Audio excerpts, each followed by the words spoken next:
People always ask me, how does it feel? How does it feel to be recognized after being in the underground for 34 years without being recognized? Well, tonight, watching the young people come up here from BroSis and tell their stories and see this amazing work that BroSis is doing made me feel like it was all worth it. It was all worth it. When I was growing up in Harlem, we didn't have institutions like BroSis. It was just us and the church. We didn't have buildings and organizations that could cater to young people the way BroSis is doing, man. It's just so amazing, man.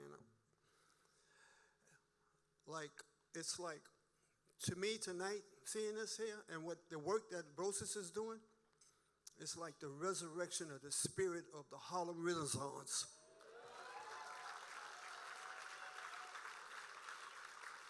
And it was that spirit that saved me. The elementary school that I went to, Langston Hughes lived across the street. He was living across the street at the time that he wrote the poem Harlem. And I want to just read a few lines of that poem by Langston Hughes.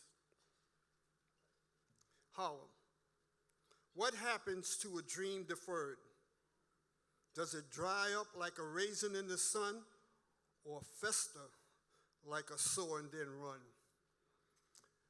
When I was studying Langston Hughes, when I wanted to get my life together as a 19-year-old, I said, I gotta find a way. I need to get out of what's happening to me. So what I did was I just left the corners of Harlem that I grew up in and went to Africa to find myself. When I came back from Africa, I looked deeply into the poem by Langston Hughes and studied Lorraine Hansberry, and I saw what Lorraine Hansberry did. She took them 11 lines of that poem by Langston Hughes and created a play that told all of our stories, a play about oppression, segregation, misogyny, everything was in that. And I said to myself, I have to find a way to do what they did, to make a difference like that poem that inspired Lorraine Hansberry to write that play. I said, I have to find a way to do that. And I always wanted to be a writer, but I didn't think I was proficient enough to be a writer. I said, I have to find some kind of way.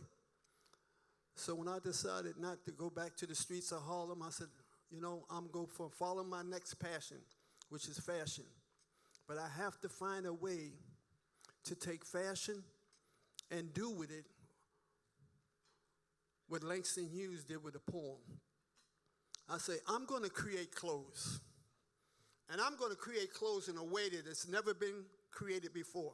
I say, I need something like a worm that you could put to get a fish on a hook. How can I bring people like myself into the fold and talk to them and use my life as an example to change them?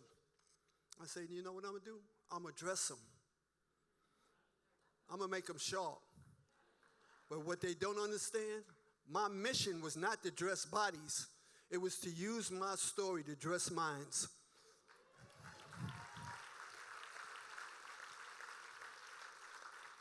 To see the work that BroSis is doing today is just too amazing.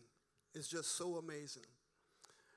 And I said to myself, just like Langston Hughes, who when he came to Harlem never left, and I was born in Harlem, I said, I'm never leaving because I needed these images. We don't have Langston Hughes walking around Harlem anymore.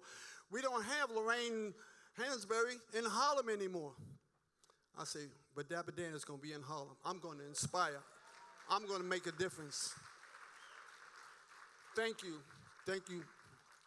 all the esteemed people, my wife, my sister, my family, my friends, and all of you wonderful people. Thank you for this award tonight, and you can be confident that I'm going to take this energy that you've given me tonight and use it to make a difference. Thank you.